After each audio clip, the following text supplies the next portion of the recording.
2026 নির্বাচনের আগে বছরের প্রথম দলবদল। হলদিয়ার বিজেপি বিধায়ক তাপসী মণ্ডল পদ্ম শিবির ছেড়ে যোগ দিলেন ঘাসফুল শিবিরে। এদিন তৃণমূল ভবনে আসেন তাপসী, ছিলেন অরূপ বিশ্বাস। তাঁর উপস্থিতিতেই সাংবাদিক বৈঠকে বসেন তাপসী মণ্ডল। মমতা বন্দ্যোপাধ্যায়ের উন্নয়ন যজ্ঞে আজকে সামিল হচ্ছেন। তার কারণ বাংলায় রিয়েলিটি হচ্ছে, বাংলার মানুষের হৃদয়ে রয়েছেন মমতা বন্দ্যোপাধ্যায়। মানুষের আস্থা, বিশ্বাস, ভরসা হচ্ছে মমতা বন্দ্যোপাধ্যায়। আজকে মমতা বন্দ্যোপাধ্যায় 94টা সামাজিক প্রকল্পের মধ্যে দিয়ে আজকে প্রান্তিক মানুষ, শ্রমিক, কৃষক, ছাত্র, যুব, মহিলা, সংখ্যালঘু, এসসি, এসটি, ওবিসি, মধ্যবিত্ত, নিম্ন মধ্যবিত্ত মানুষ সকলকে নিয়ে এগিয়ে আসার একটা প্রয়াস শুরু করেছিল। দীর্ঘদিন 34 বছর বাম জামানায় বাংলা পিছিয়ে পড়েছিল। আজকে এই 13 বছরে মমতা বন্দ্যোপাধ্যায় আজকে বাংলাকে এগিয়ে নিয়ে চলেছেন। তাই আজকে সর্বভারতীয় সর্বক্ষেত্রেই বাংলা প্রথম স্থান দখল করছে।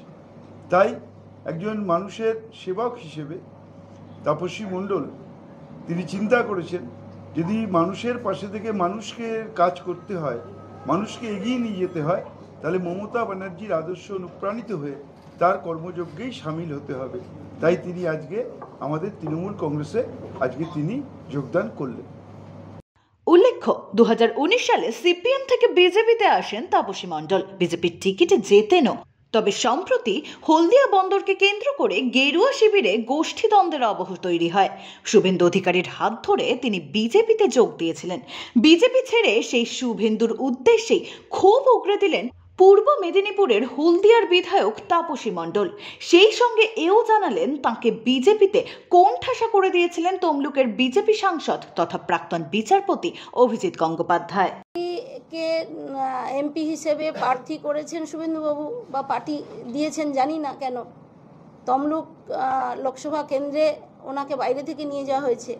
তাই ওখান থেকে বাইরে থেকে গিয়ে সরাসরি এলাকার মানুষের সঙ্গে, বিধায়কের সঙ্গে, জেলা প্রেসিডেন্ট বা অন্যান্য কার্যকর্তাদের সঙ্গে বিরোধে জড়িয়ে পড়া, সেটা তার স্বাভাবিক পরিবেশ নয়। তাই তাকে ইনসিস্ট করা হয়েছে, তাকে সামনে রেখেই আমি মনে করি তার মধ্য থেকেই একটা প্রতিদ্বন্দ্বিতা তৈরি করার জায়গা এবং আমাকে কোণঠাসা করার জায়গা তৈরি করা হয়েছিল। এটাই হচ্ছে বাস্তব। ব্যুরো রিপোর্ট, এক্সপোজ বার্তা।